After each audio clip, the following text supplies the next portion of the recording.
Semangat pagi, melanjutkan video sebelumnya. Di video kali ini kita akan membahas mengenai sistem tata surya dan teori pembentukan bumi. Mengapa kita perlu mempelajari tentang bagaimana bumi ini terbentuk agar kita dapat lebih menghayati dan mendalami sifat yang terkandung di dalam bumi. Sebelum kita memahami tentang bumi kita lihat dulu kedudukan bumi ini dari sudut pandang yang lebih luas, yaitu dalam bagian dari tata surya. Kemudian kita persempit kembali pandangan kita ke hal yang lebih kecil, yaitu dari bahan pembentukan bumi. Sehingga dari hal itu kita dapat mengetahui apa saja yang terjadi pada bumi, seperti pembentukan batuan, pengikisan permukaan bumi, pembentukan pegunungan, dan lain sebagainya. Seperti yang kita tahu, ada beberapa teori-teori yang mengungkapkan tentang proses terjadinya pembentukan bumi. Seperti hipotesa nebula, hipotesa planetesimal, hipotesa pasang surut bintang, hipotesa kondensasi, hipotesa bintang kembar, dan yang paling terkenal adalah hipotesa ledakan alam atau Big Bang. Hipotesa nebula sendiri dikemukakan oleh Immanuel Kant, Pierre-Marquis Laplace, dan Helmholtz, di mana ketiga ilmuwan ini mengungkapkan bahwa adanya suatu bintang yang terbentuk dari kabut raksasa dengan suhu yang tidak terlalu panas. Penyebaban suhu tidak terlalu panas ini karena adanya penyebaran yang sangat terpencar. Kemudian benda tersebut menjadi awal mula yang disebut dengan matahari, yang digambarkan sebagai suatu benda atau massa yang memiliki garis tengah sebesar 2 bilion mil yang berada dalam keadaan berputar. Gerakan matahari ini menyebabkan kehilangan energi dan akhirnya mengkerut. Akibatnya, dari proses pengkerutan ini, maka matahari akan berputar lebih cepat. Dalam keadaan seperti ini, bagian ekuator kecepatannya akan semakin meningkat dan menimbulkan gaya sentrifugal. Gaya ini akhirnya akan melampaui tarikan dan gaya beratnya yang semula dalam kondisi setimbang akan menyebabkan sebagian dari bahan yang ada dalam matahari ini terhempas keluar atau terlempar. Sehingga bahan-bahan yang terlempar tadi kemudian akan berjalan mengitari induknya atau mengikuti induknya, dalam hal ini adalah matahari, dan membentuk sebuah planet-planet. Hipotesa planetesimal dikemukakan oleh Thomas C. Chamberlin dan Forrest R. Moulton. Mereka mengemukakan bahwa adanya suatu bintang besar yang menyusup dan mendekati matahari, sehingga sebagian dari bahan yang membentuk matahari akan rusak dan terlempas dari peredarannya. Mereka berpendapat bahwa bumi kita ini terbentuk dari bahan-bahan yang terlepas tadi, kemudian memisahkan diri dari matahari. Setelah hipotesa planetesimal ini ada, muncul banyak teori-teori yang mencoba menjelaskan terjadinya planet-planet yang mengitari matahari. namun semuanya lebih mefokuskan terhadap pembentukan planet itu sendiri tanpa memperdulikan bagaimana sebenarnya matahari itu terbentuk. Kemudian ada hipotesa pasang surut bintang yang dikemukakan oleh James Jean pada tahun 1917, di mana planet dianggap terbentuk karena mendekati bintang lain kepada matahari. Keadaan yang hampir bertabrakan ini menyebabkan tertariknya sejumlah besar materi dari matahari dan bintang lain, kemudian terjadilah gaya pasang surut sesama mereka, kemudian terkondensasi menjadi sebuah planet. Namun pada tahun 1929, astronom Harold Jeffrey dan Henry Norris Russell mengungkapkan keberatannya atas hipotesa tersebut karena membantah bahwa tabrakan itu hampir tidak mungkin terjadi. Hipotesa yang lain ada hipotesa kondensasi yang dicetuskan oleh astronom Belanda yang bernama J.P. Kuiper pada tahun 1950. Dalam hipotesa ini menjelaskan bahwa tata surya terbentuk dari kabut bola raksasa yang berputar membentuk sebuah cakram raksasa. Kemudian ada hipotesa bintang kembar yang dikemukakan oleh Freda Hoyle pada tahun 1956. Dalam hipotesa ini mengungkapkan bahwa dahulunya tata surya kita merupakan dua bintang yang sama ukurannya dan berdekatan, yang salah satunya meledak meninggalkan serpihan-serpihan kecil. Serpihan ini terperangkap oleh gravitasi bintang yang tidak meledak dan mulai mengelilinginya. Hipotesa yang terkenal adalah ledakan alam atau yang biasa disebut dengan Big Bang.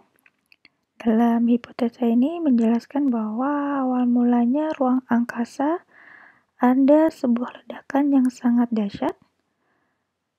Pada menit-menit pertama terjadi sebuah radiasi yang sangat luas, kemudian pada menit-menit berikutnya radiasi menurun sampai pada kondisi di mana materi gas membentuk struktur atom yang sangat kompleks, yang pada akhirnya semua partikel membentuk atom hidrogen, dan setelah ratusan juta tahun terjadi proses pendinginan yang melahirkan sebuah sistem galaksi.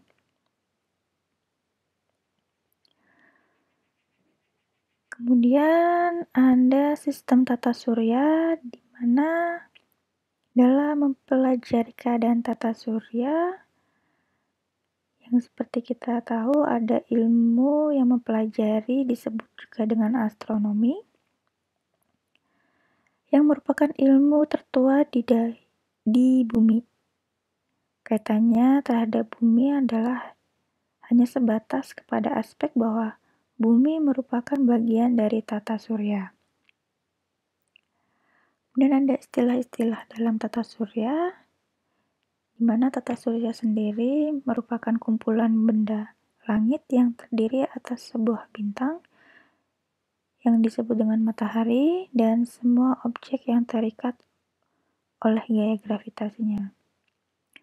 Objek tersebut termasuk ada planet-planet yang sudah kita ketahui, kemudian ada orbit yang berbentuk elips, planet kerdil atau katai, satelit alami yang telah diidentifikasi, dan jutaan benda langit lainnya seperti meteor, asteroid, komet, dan lain. Dengan bumi itu sendiri merupakan salah satu anggota dari tata surya, di mana dalam sistem perbintangan matahari sering disebut dengan nama sistem perbintangan Bima Sakti atau The Milky Way of System of Galaxy, di mana tata surya sendiri terdiri dari planet-planet beserta satelitnya. Kemudian ada asteroid dan kumpulan meteoroid yang keseluruhannya bergerak di dalam pengaruh gaya berat daripada matahari, sedangkan matahari merupakan pusat dari tata surya ini. Kemudian ada istilah lain dalam tata surya yang disebut juga dengan planet, dalam bahasa Yunani disebut dengan planetes, yang berarti bintang pengelana. Sehingga planet dapat didefinisikan sebagai benda astronomi yang cukup mengorbit atau sebuah bintang besar yang cukup memiliki gravitasi sendiri dan memiliki orbit. Sedangkan pengertian dari bintang adalah bintik-bintik cahaya yang nampak di angkasa dan selalu berada pada kedudukannya yang sama, namun tidak jarang mereka akan berpindah-pindah.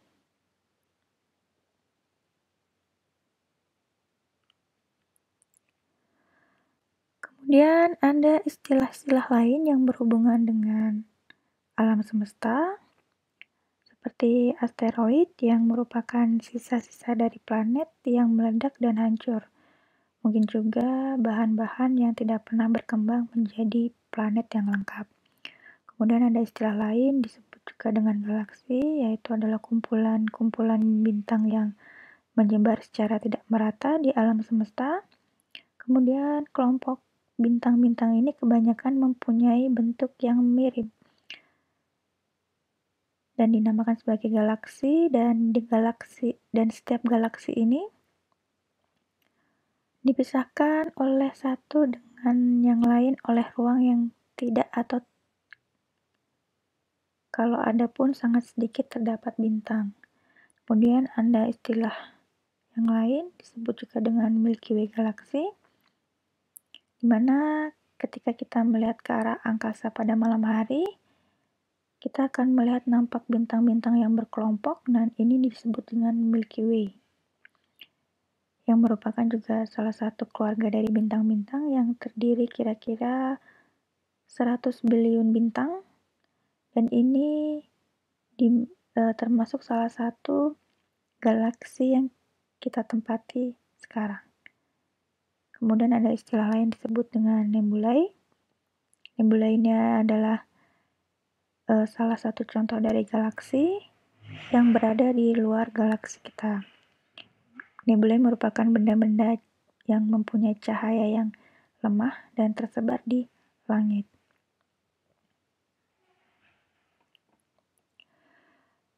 Kita masuk dalam interior penyusun bumi, di mana kita sudah tahu bahwa di dalam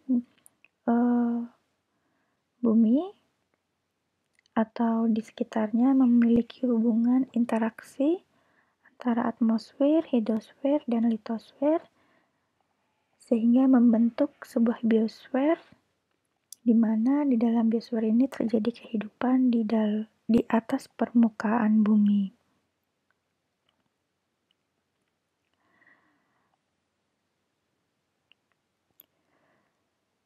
Dalam susunan interior bumi dapat diketahui berdasarkan sifat-sifat bumi atau yang disebut juga dengan geofisika.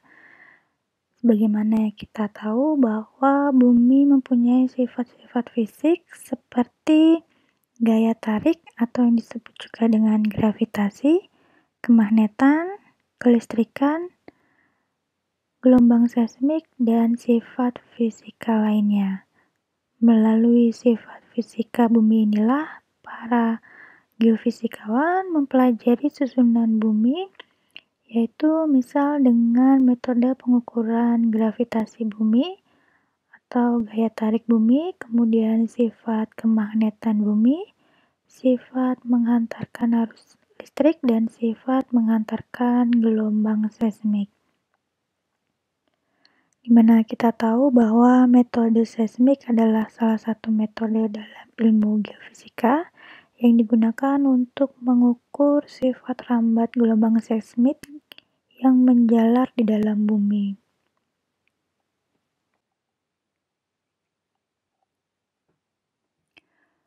Kemudian material dan susunan kulit bumi.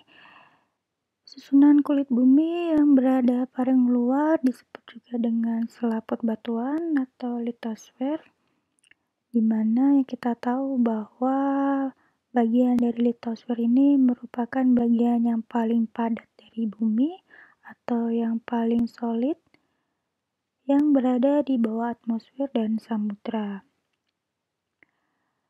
Para ilmuwan kebumian umumnya berpendapat bahwa bumi ini lahir pada saat yang bersamaan dengan lahirnya matahari dan planet-planet yang lain selama kurang lebih 5-6 miliar tahun yang lalu. Di dalam litosfer ini terdapat beberapa bagian-bagian. Yang pertama adalah kerak bumi, di mana di dalam kerak bumi itu sendiri terdapat ada continental crust dan ocean crust. Kemudian ada mantel, kemudian ada inti luar bumi, dan yang paling dalam adalah inti bumi. Seperti yang kita tahu bahwa lapisan litosfer mempunyai komposisi pada bagian kerak bumi, dia terdiri atas batuan, kemudian pada mantel terdiri atas batuan ultra basa dan batuan beku, kemudian pada inti bumi pada kedalaman 3.000 km sampai 6.000 km, ini merupakan lebih dominan material atau mineral penyusunnya adalah Fe dan Ne. Sedangkan untuk sifat mekaniknya, di dalam permukaan litosfer dia bersifat dingin, kemudian kaku atau kompak, dan bersifat getas, kemudian panas dan sifatnya plastis pada astenosfer, kemudian pada mesosfer dia sangat panas dengan tinggi tekanan yang tinggi, kemudian bersifat kaku dan getas, kemudian pada inti terluarnya bersifat cair, sedangkan inti bumi bersifat lebih padat atau lebih solid. Pada kerak bumi, atau disebut juga dengan crust, merupakan lapisan paling luar, keras dan padat serta relatif dingin. Pada kerak bumi ini mempunyai ketebalan antara 70 sampai 100 km. Biasanya di dalam kerak bumi ini tersusun oleh batuan beku, batuan sedimen, dan batuan malihan atau yang kita sebut dengan batuan metamorf. Pada kerak bumi ini dibedakan menjadi dua, yaitu kerak samudra dan kerak benua. Nah, di sini adalah unsur-unsur penyusun dari permukaan litosfer atau kerak bumi. Ada unsur oksigen atau O, silikon, kemudian aluminium, iron, kalsium, sodium, potasium, magnesium, dan sisanya 1,5 dengan berat 1,5% adalah unsur-unsur yang lain. Kemudian pada bagian mantel ini terdiri dari dua bagian, yaitu mantel luar yang mempunyai ketebalan 40-400 km dengan mempunyai densitas antara 3,3 sampai 4,3 gram per cc. Kemudian mantel pada bagian dalam mempunyai ketebalan 900 sampai 2.700 km dan mengandung sebanyak senyawa padat MgO dan SiO2. Kemudian pada inti bumi juga terbagi menjadi dua. Ada inti luar yang disebut juga dengan outer core dan inti dalam yang disebut juga dengan inner core. Pada bagian inti luar ini bersifat cair, pekat atau liquid, dengan ketebalan antara 2.900 km sampai 5.100 km, dan di dalamnya mempunyai mineral besi dan nikel yang cukup tinggi dan memiliki suhu yang cukup tinggi juga, berkisar sekitar 4.500 derajat Celcius. Dan uniknya, pada inti dalam atau inner core adalah bagian yang mempunyai sifat yang lebih solid atau terdiri dari sebuah unsur padatan. Kemudian material penyusun bumi yang lain ada selaput udara atau yang disebut juga dengan atmosfer, di mana atmosfer ini mempunyai fungsi antara lain adalah merupakan media pengantar untuk memindahkan air dari lautan melalui proses penguapan ke darat yang kemudian jatuh dalam bentuk hujan ataupun salju. Kemudian fungsi dari atmosfer yang lain adalah merupakan salah satu gaya utama dalam proses pelapukan, dan fungsi yang lainnya adalah bertindak sebagai pengatur suhu di atas permukaan bumi. Selain itu juga, atmosfer berfungsi sebagai pelindung dari permukaan bumi terhadap pancaran ultraviolet yang dipancarkan oleh matahari. Bisa kita lihat bahwa atmosfer sendiri terdiri atas 4 lapisan.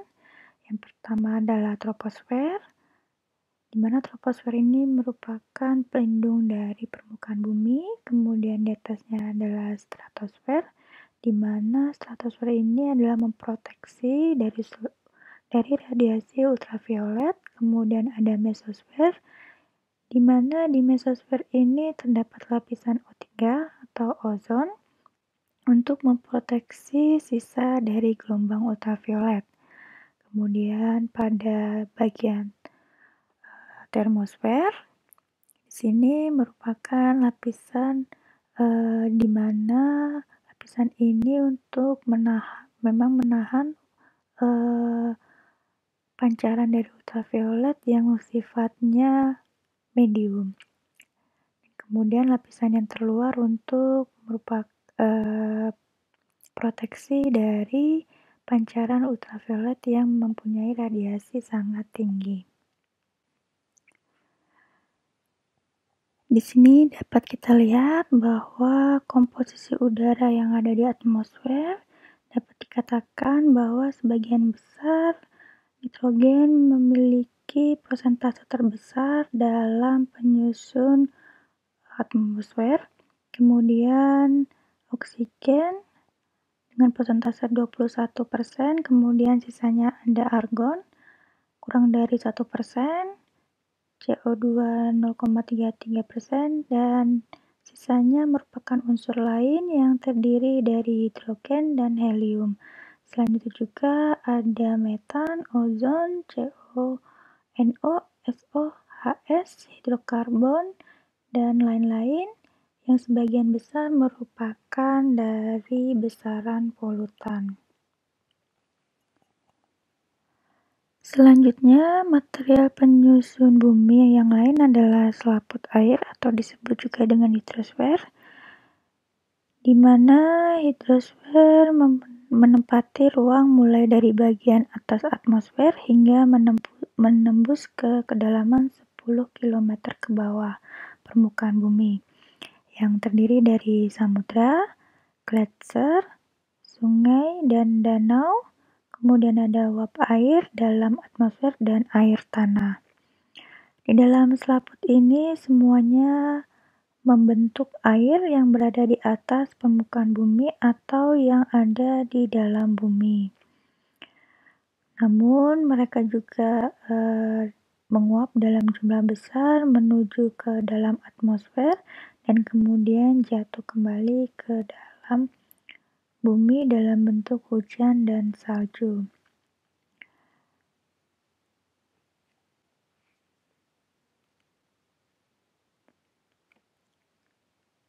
Kemudian di dalam bumi terdapat istilah lain, yaitu disebut juga dengan earth geotherm atau bisa juga dengan panas bumi atau geothermal, di mana geothermal ini merupakan perubahan temperatur dari bumi berdasarkan dengan kedalaman.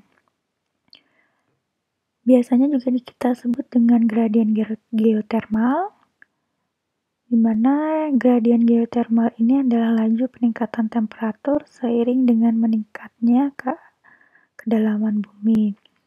Bisa kita lihat bahwa dalam kedalaman 1 km, suhu bumi akan meningkat kurang lebih 30 derajat Celcius.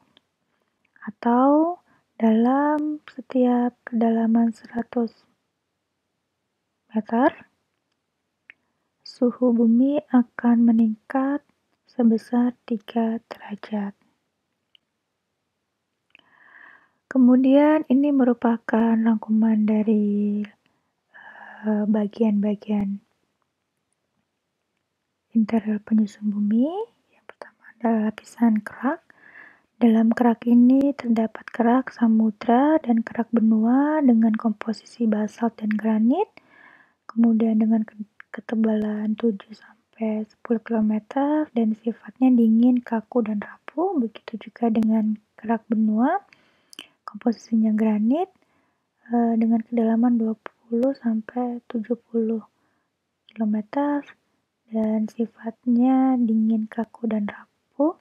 Kemudian pada lapisan litosfer ini mencangkup pada kerak dan mantel bagian atas dengan komposisinya variasi, kedalamannya kurang lebih 100 km dan sifatnya dingin, kaku, dan rapuh, sama juga dengan kerak bumi. Kemudian ada lapisan mantel. Mantel ini ada bagian atas dari mantel yang merupakan bagian dari litosfer juga, dan antenosfer. Kemudian pada kedalaman 100-300 km, sifatnya panas dan plastik. 1-2% bagiannya terdiri dari cairan. Kemudian mantel bagian sisanya bagian bawah, dan di sini keseluruhan mantel bervariasi, ada batuan beku, ultra basah, dan mineralnya sangat bervariasi. Kemudian pada inti bumi terdiri dari inti luar dan inti dalam dengan komposisi penyusunnya adalah besi dan nikel, dan sifatnya berupa cairan pada bagian luar dan padatan pada inti dalam. Ini merupakan tugas minggu keempat. Silakan kalian kerjakan. Untuk ketentuan pengerjaan dapat kalian lihat di laman lmsc19.polinema.ac.id. Kemudian kalian dapat submit pengerjaan kalian atau upload di laman tersebut.